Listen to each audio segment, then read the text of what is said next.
Vamos a abrir la Biblia después en el Evangelio según San Juan. En esta semana, si os habéis dado cuenta, estamos reflexionando en los devocionales de cada mañana en el Evangelio de Juan, y esta noche también lo haremos. Vamos a pedir la bendición del Señor sobre lo que vamos a compartir. Señor, te damos muchísimas gracias por esta nueva oportunidad, Dios mío, que nos das de poder abrir tu palabra y escuchar y ver estas fotografías, estos testimonios de cómo tu obra está creciendo, de cómo muchas personas tremendamente necesitadas están viniendo a tus pies cada día. Señor, dale mucha fortaleza a Héctor y a su esposa en Torreón. Dale mucha fortaleza y ánimo y palabra y sabiduría a nuestro hermano Emanuel y su esposa, a nuestro hermano Osman allí en Colombia y tantos y tantas zonas y lugares del mundo donde nos llaman pidiendo ayuda. Señor, ayúdanos para que podamos ser de bendición a otras personas, Señor. Y que en esta tarde esta palabra que vamos a compartir sea de bendición y que estemos atentos a lo que tú nos quieras traer en el día de hoy. En el nombre bendito de Jesús. Amén y amén. Juan capítulo 17 es un capítulo muy bonito e interesante porque encontramos una hermosa oración que el Señor Jesucristo hizo, donde oró también por nosotros, aunque les parezca mentira. En esa oración que vamos a leer en esta noche, también oró por nosotros, aunque no estábamos allí, ni habíamos nacido todavía. Antes de leer este capítulo, decirles que de los 4 evangelios que tenemos en nuestras Biblias, como ya bien saben ustedes, el evangelio de Juan es completamente diferente a los 3 primeros. Mateo, que le escribió a los judíos, donde él se esfuerza utilizando muchas escrituras del Antiguo Testamento para demostrarle a los judíos que verdaderamente Jesús era el Mesías. Marcos, que le escribió pensando a los romanos, presentarles a Jesús como el siervo obediente, fiel, abnegado a la voluntad de su Padre. Lucas, que tiene una mentalidad diferente porque es el único autor gentil, es decir, el único autor del Nuevo Testamento que no es judío, pero que el Señor lo inspiró para escribir un extraordinario evangelio que a mí particularmente me gusta muchísimo. Y le escribió a una persona de alto nivel social llamado Teófilo, que era de cultura, digamos, griega. Pero el evangelio de Juan, ya digo, es completamente diferente. Por ejemplo, algo que les llama la atención a todos los que lo leen es que es un evangelio que no relata, no cuenta ninguna parábola. No hay parábolas en Juan. El evangelio de Juan solamente habla de 7 milagros, señales como él las llama. Capítulo 2, 4, 5, 6, 6, 9, 11. En esos capítulos, él lo que intenta es presentar la esencia del carácter de Cristo en esos milagros. Y es curioso porque Juan cuenta cosas que ningún otro evangelio contó jamás. Si solamente tuviéramos Mateo, Marcos y Lucas, nunca sabríamos cuál fue el primer milagro de Cristo. Pero Juan sí. Juan nos dice en el capítulo 2 que el primer milagro que hizo el Señor Jesucristo fue convertir el agua en buen vino, ¿verdad? En las bodas de Caná de Galilea, ciudad que se puede visitar todavía hoy en día, y hay una iglesia católica enorme en Caná de Galilea. Encontramos, por ejemplo, a Jesús visitando el estanque, el famoso estanque de Betesda. Ni Mateo, ni Marcos, ni Lucas, ni siquiera mencionan que había un estanque llamado Betesda en la ciudad de Jerusalén, donde dice que había una multitud, un montón de gente enferma que esperaban el movimiento del agua, porque se había corrido la voz de que de vez en cuando descendía un ángel del cielo y movía el agua, y el primero que se metía en aquellas aguas estancadas era sanado. No hay ni un solo ejemplo en la Biblia, ni fuera de la Biblia, de personas que fueran sanadas de esa manera. A muy pocos metros del estanque de Betesda, hoy en día no, pero en aquella época estaba el templo de Jerusalén, a muy pocos metros. Y nadie iba al templo a ser sanados porque allí no se movía el Señor hacía años. Aquello era, como dijo el Señor, una cueva de ladrones. Y la gente prefería ir a un estanque de aguas estancadas que recogían el agua de la lluvia y allí se quedaban, en vez de ir al templo donde supuestamente orarían por ellos, el Señor obraría milagros, pero la gente sabía perfectamente que en el templo hacía mucho tiempo que no pasaba nada.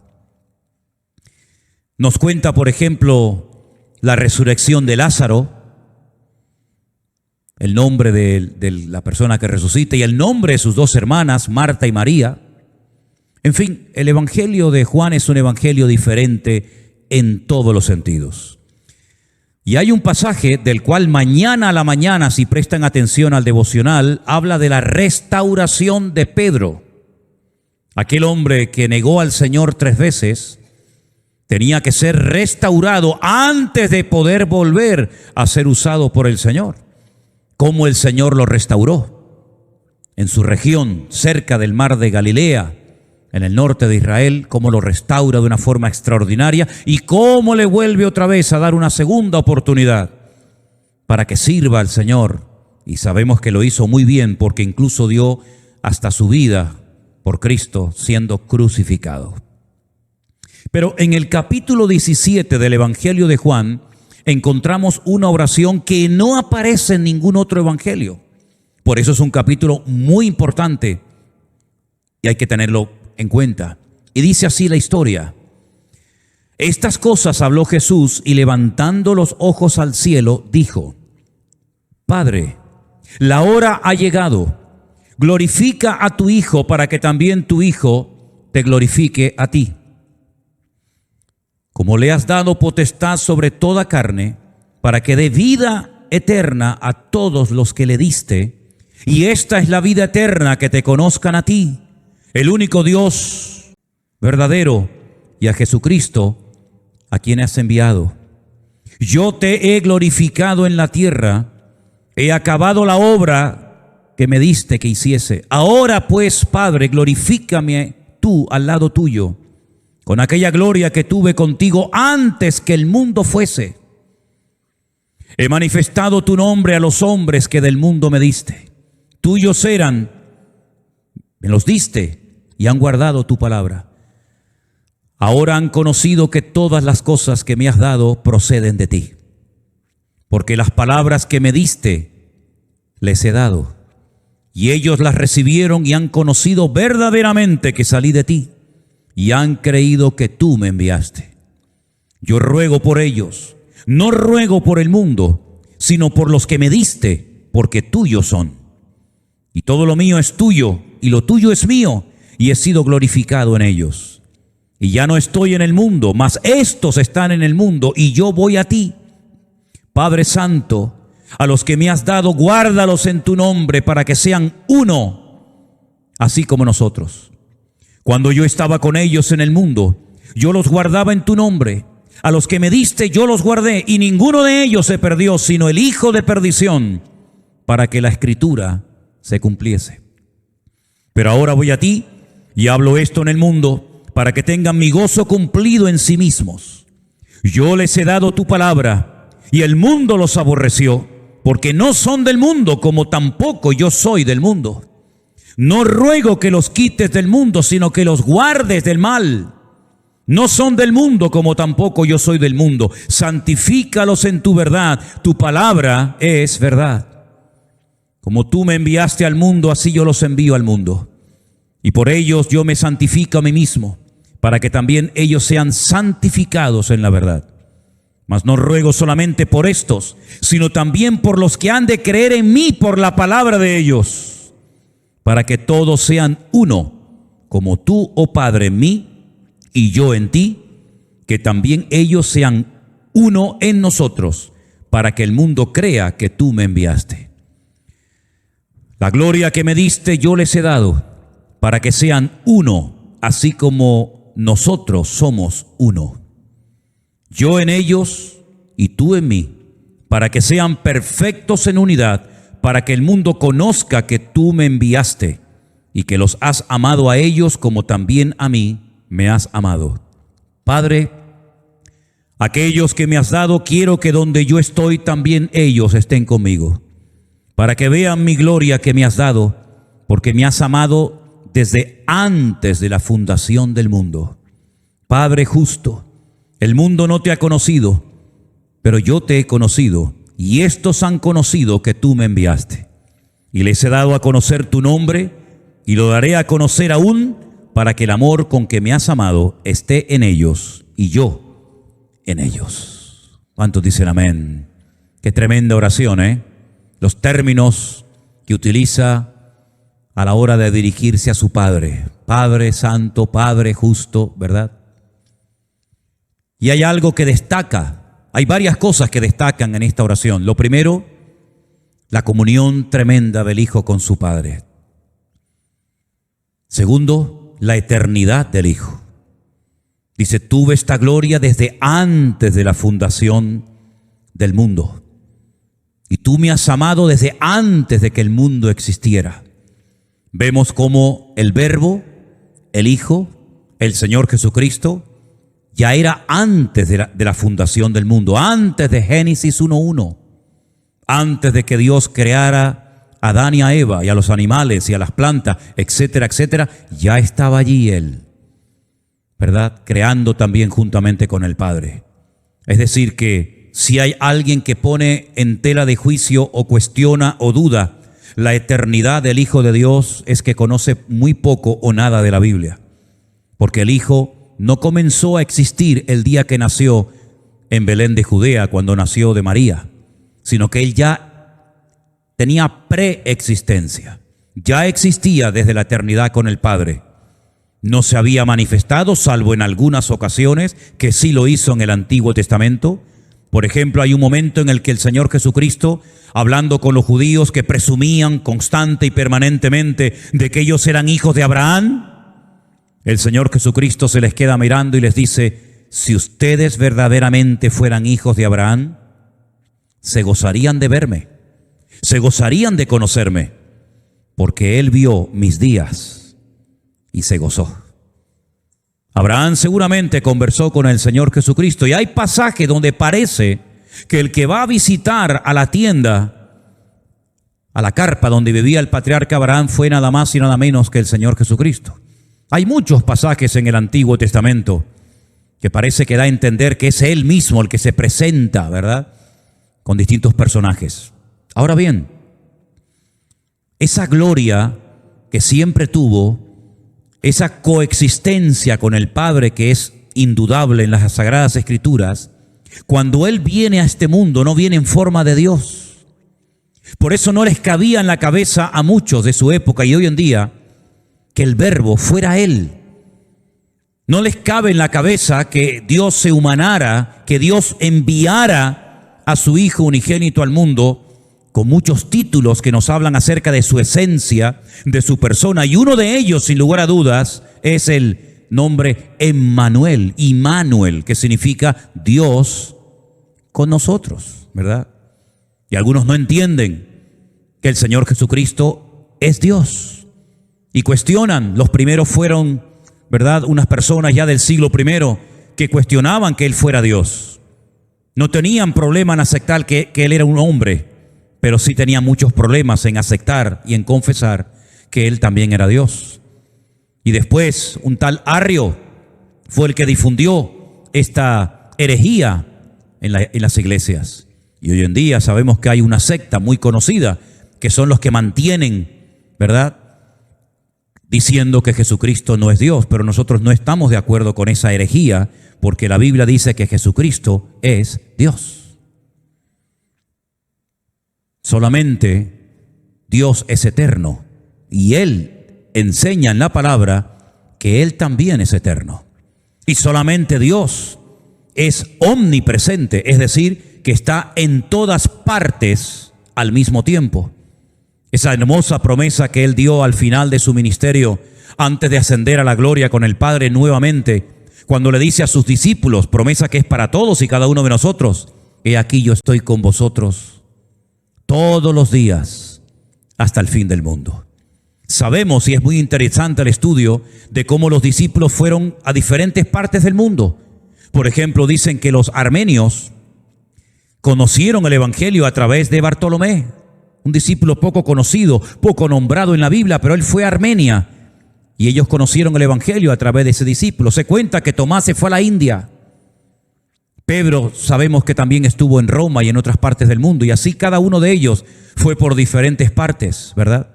¿Cómo podía estar el Señor al mismo tiempo con Tomás, con Pedro, con Santiago, con Pablo y con todos los hermanos a lo largo de la historia? Solamente Dios puede estar en todas partes al mismo tiempo. Por eso lo que Él dijo demuestra que Él es Dios. He aquí yo, primera persona del singular, yo estoy con vosotros todos los días hasta el fin del mundo. El único omnipresente es Dios, pero Él es Dios. Esa promesa que muchas veces algunos de ustedes o algunos cristianos mencionan cuando van a la cama a dormir: Señor, guárdame. Ya no hacemos aquella oración de 4 esquinitas, ¿no? Ya no hacemos esas oraciones extrañas, ¿no? Sino que ahora muchos decimos: en paz me acostaré, así mismo, ¿verdad?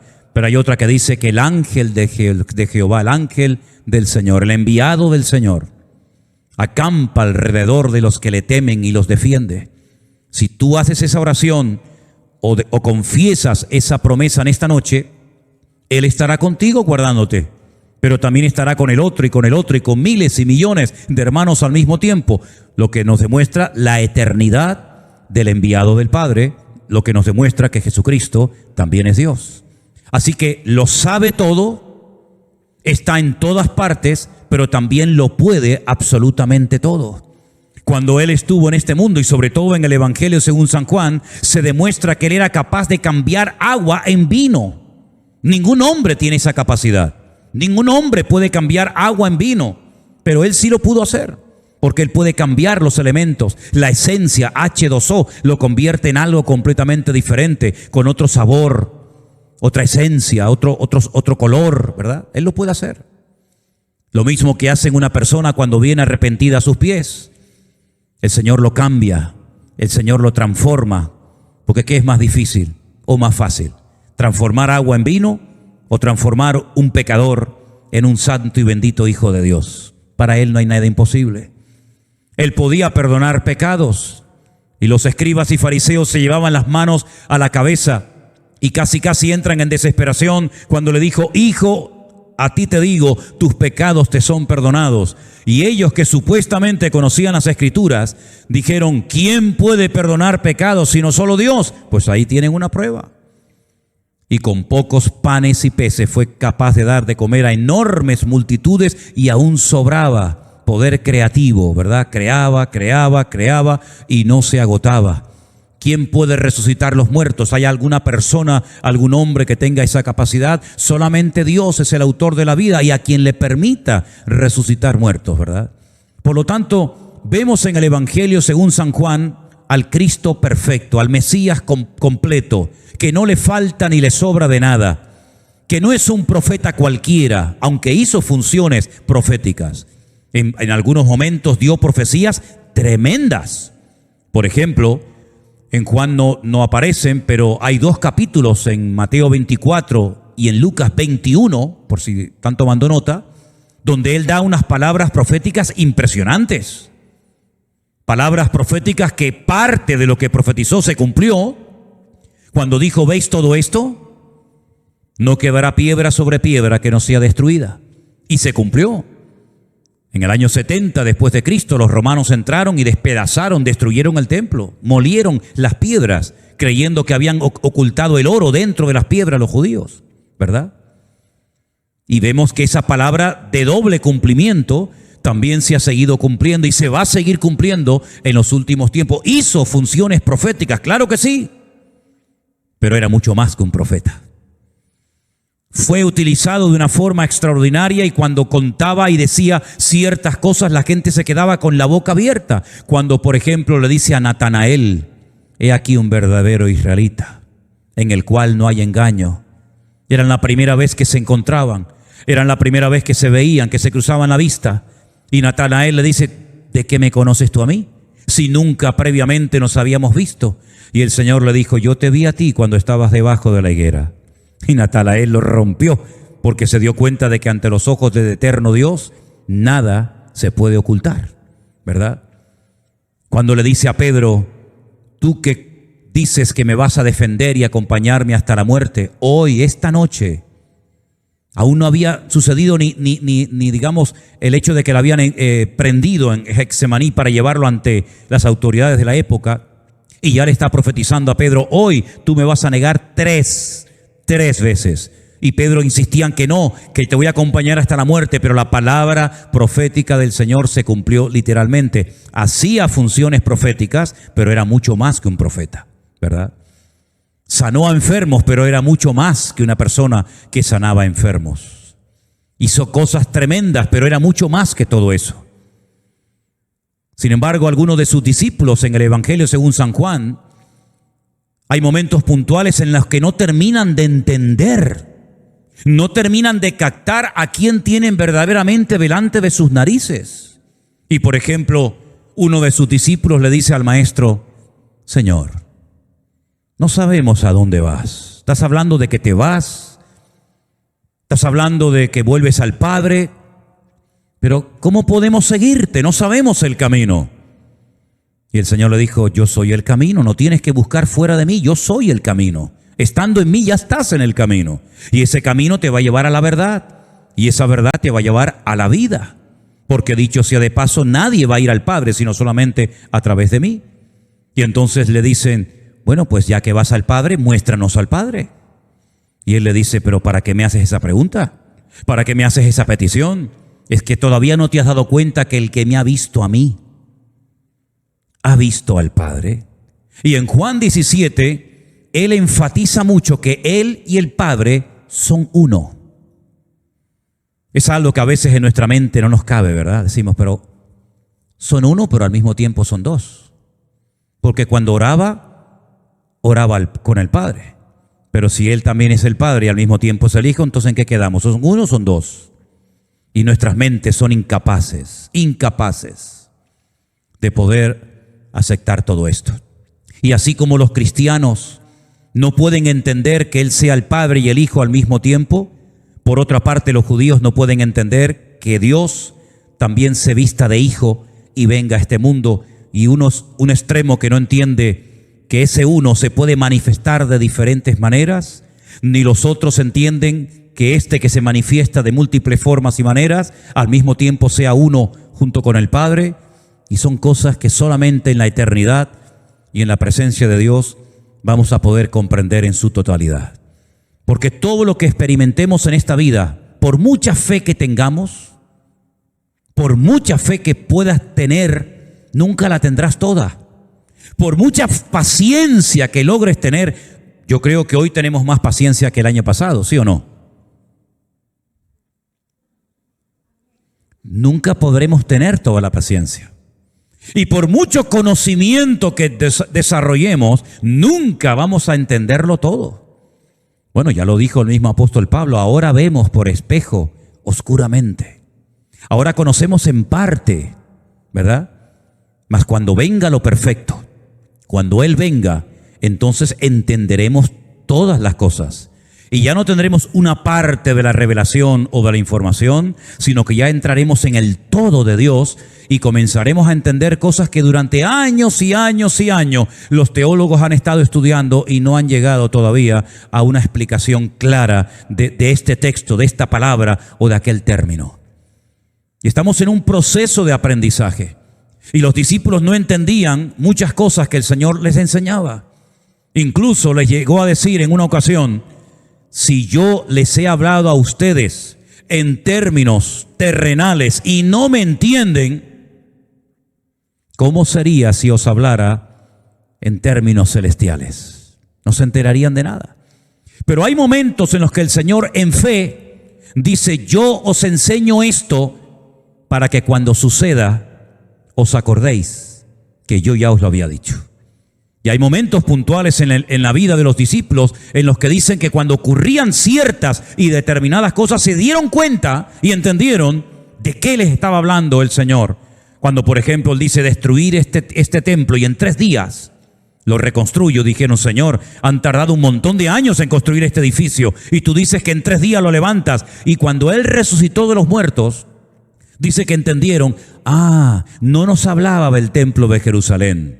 No nos hablaba de un templo de piedra, sino nos hablaba del templo de su cuerpo.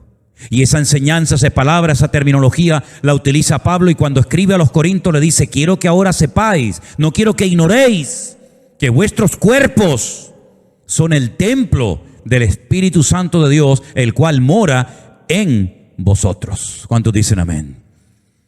El Señor Jesucristo oró no solamente por ellos, sino oró por los que iban a creer en el futuro a través de ellos. Nosotros somos, en cierto sentido, el resultado del ministerio largo y extenso de aquellos hombres, de aquellas personas que muchos de ellos terminaron dando su vida por la causa del Evangelio. Mucha sangre se ha derramado, hermanos, a lo largo de la historia. Muchos mártires ha habido, hermanos nuestros, en la fe. No les resultaba nada fácil para ellos ser cristianos en aquellos tiempos, privados de tantas cosas que hoy en día para nosotros son normales, ¿verdad? Pero ellos viajaban, si es que podían hacerlo, caminando sobre un camello, sobre un caballo, sobre un mulo, en barcos de vela, días, semanas, meses para trasladarse de un lugar a otro.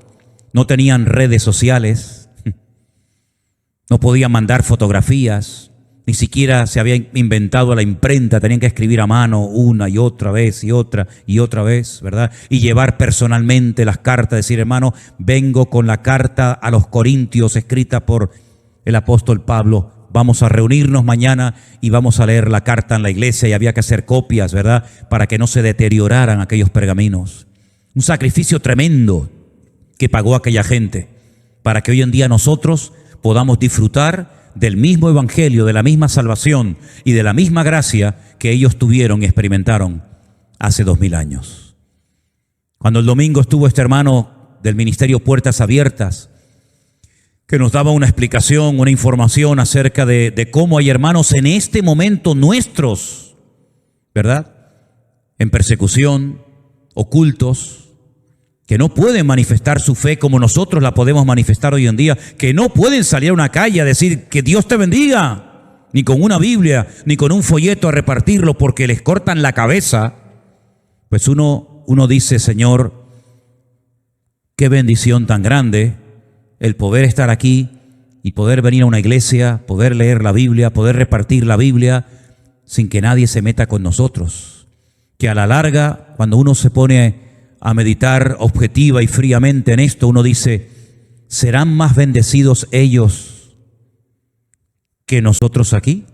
Porque nosotros a veces cuando hace frío nos preguntamos, voy a la iglesia hoy con el frío que hace. Fíjate tú en Canarias, fíjate tú, si viviéramos en Groenlandia, en Alaska, en Islandia, ¿no? O cuando hace mucho calor, ay, que hoy hay mucho viento, me duele un poquito la cabeza. Y tantas cosas que tenemos que son normales, ¿verdad? Tener unas cámaras, un equipo de sonido, tener canales donde te pueden ver miles y miles de personas. Yo no salgo de mi asombro cuando veo a los pocos días un devocional que lo hago en mi casa, sin prácticamente hacer ningún esfuerzo sobrehumano, que a los pocos días 70, 80, 90 mil y hasta 100 mil personas hayan visto eso que tú haces en la sala, en la oficina de tu casa. Es increíble. ¿Cuántos kilómetros tenían que hacer aquellos hombres para que 1,000, 10,000, 20,000, 50,000 personas pudieran escuchar el evangelio, ¿verdad? Y nosotros así, en minutos, te pueden estar viendo miles y miles y miles de personas. Hoy me decía Armando, hablando de estos canales que tenemos, Facebook, YouTube, que el 47%, es una cifra muy alta, el 47% de la gente que ve los devocionales, el pastor online, los cultos, no están suscritos al canal de YouTube. Es decir, ahora somos más de 500,000 de personas ahí inscritas, pero el 47%, casi la mitad de las personas que siguen lo que retransmitimos, no están suscritas. Así que estamos hablando más de 1 millón y pico de personas que están ahí. Algo normal, algo que ya lo damos por sentado. Pero ¿saben el esfuerzo tan grande que había que hacer para poder alcanzar a 1 millón de personas en los primeros años o siglos de la iglesia primitiva, de los primeros cristianos? Pero hay algo que ellos tenían, que supieron mantenerlo y cultivarlo, y es lo que yo finalmente en esta noche quiero dedicar unos minutos. Y es la importancia tan grande que le da el Señor Jesucristo en esta oración que acabamos de leer a la unidad. Padre, que sean uno, como tú y yo somos uno, para que el mundo crea que tú me has enviado. La unidad de la iglesia tiene que ser algo prioritario y fundamental en nuestra vida.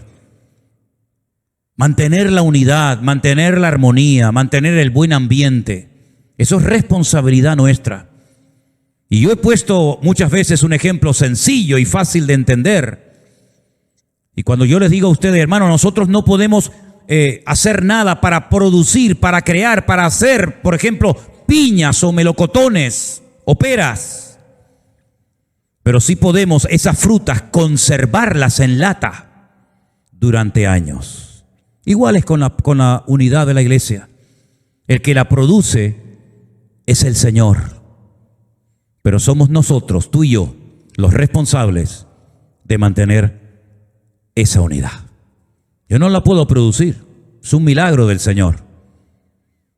Es como la fe. Yo no puedo producir fe. No tengo una máquina, ¿no?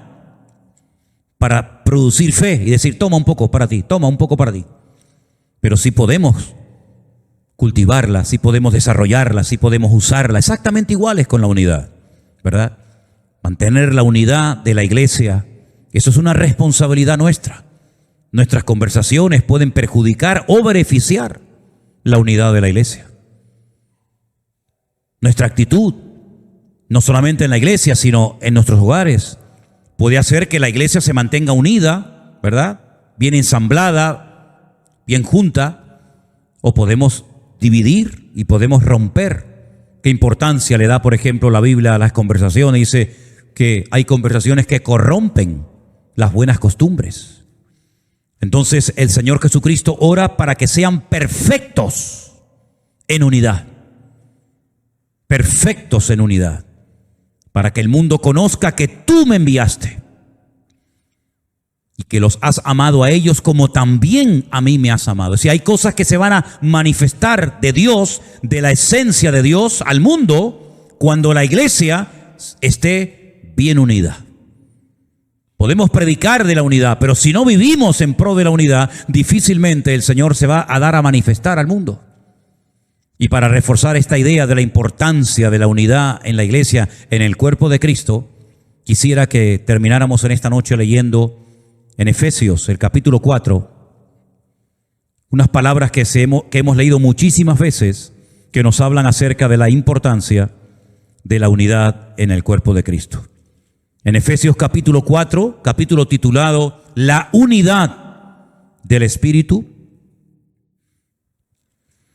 dice en el versículo 1, yo pues preso en el Señor, os ruego que andéis como es digno de la vocación con la que fuisteis llamados, con humildad, mansedumbre, soportándoos con paciencia los unos a los otros. Escuche bien esto, solícitos, ¿verdad? Prestos en guardar ¿qué? La unidad del Espíritu en el vínculo de la paz. Y ahora menciona varias cosas para enfatizar la importancia de la unidad. Un cuerpo, un espíritu, como también fuisteis llamados en una misma vocación en una misma esperanza de vuestra vocación. Un Señor, una fe, un bautismo, un Dios y Padre de todos. ¿Verdad? Y más adelante, en el versículo 11 dice, y todo esto se puede mantener y alcanzar porque Él ha constituido, Él ha nombrado a unas personas, los ha comisionado y ungido como apóstoles, a otros como profetas, a otros como evangelistas, a otros como pastores y maestros. ¿Para qué? ¿Para qué esta diversidad de ministerios? ¿Para qué ha hecho a algunos hombres pastores, a otros los ha hecho maestros, a otros los ha hecho evangelistas? ¿Para qué? Para perfeccionar. ¿A quiénes? A los santos. A nosotros. ¿Para qué? Para la obra del ministerio, para la edificación del cuerpo de Cristo. ¿Os dais cuenta? El Señor sabe cómo hacer las cosas, ¿verdad? Y levanta a este como pastor y al otro le da un poquito más o menos y más dones a este, ¿verdad? Todo para perfeccionar, para capacitar, para ayudar a los santos, a los hermanos y hermanas de las iglesias, para que se involucren en la obra del Señor, que es el cuerpo de Cristo. Hasta que todos lleguemos ¿a qué? Otra vez, a la unidad de la fe y del conocimiento del Hijo de Dios. Todo apunta en una misma dirección, la unidad, la unidad, la unidad, la unidad. ¿Qué hace falta? Aprender, venga, traigan un maestro. ¿Qué hace falta? Ser corregido, traigan a un pastor. ¿Qué hace? Todo eso lo hace el Señor en pro de la unidad.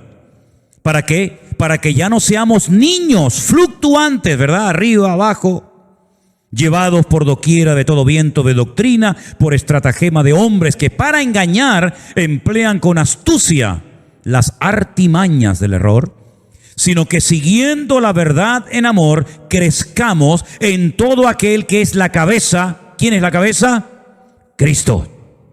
De quien todo el cuerpo, ¿sí? Toda la iglesia, bien concertado y unido entre sí por todas las coyunturas que se ayudan mutuamente, según la actividad propia de cada miembro, recibe su crecimiento para ir edificándose en amor. Todos, Juan, Pedro, Santiago, Pablo, todos captaron la importancia de la oración de Cristo en Juan 17. La unidad, la unidad, la unidad. Esa unidad que vimos en el Padre y en el Hijo, que Él nos la enseñó y nos la transmitió a nosotros, es la unidad que tenemos ahora que transmitirle a los que se vayan convirtiendo para que entiendan que no es una opción, sino que es un mandato. No es una sugerencia ni una propuesta que el Señor lanza al cristianismo, a la iglesia, sino que es un mandato, mantenernos unidos, pelear, hacer todo lo que esté a mi alcance, ¿verdad? Para mantener la unidad del cuerpo de Cristo, para que definitivamente el mundo vea que aunque se está cayendo a pedazos el mundo, en la casa de Dios, en la iglesia del Señor, hay unidad y presencia del Señor. ¿Cuántos dicen amén? Hermanos, este es nuestro trabajo, nuestra función, nuestra meta, nuestro objetivo. Hay mucho trabajo que realizar, pero gracias al Señor, con su ayuda, alcanzaremos el objetivo y cumpliremos con la petición de Cristo. Cierra tus ojos ahí donde estás. Oramos en esta noche a nuestro Dios y pedimos su bendición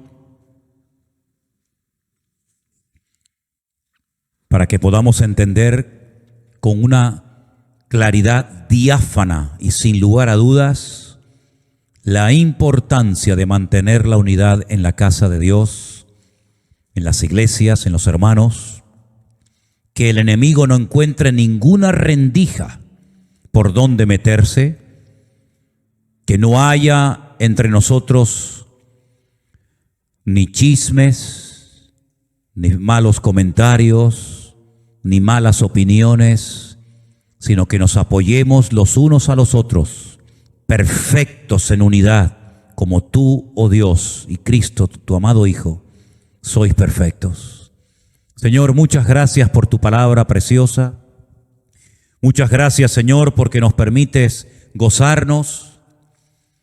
Muchas gracias, oh Dios, porque tú nos ayudas a crecer y a madurar cada día.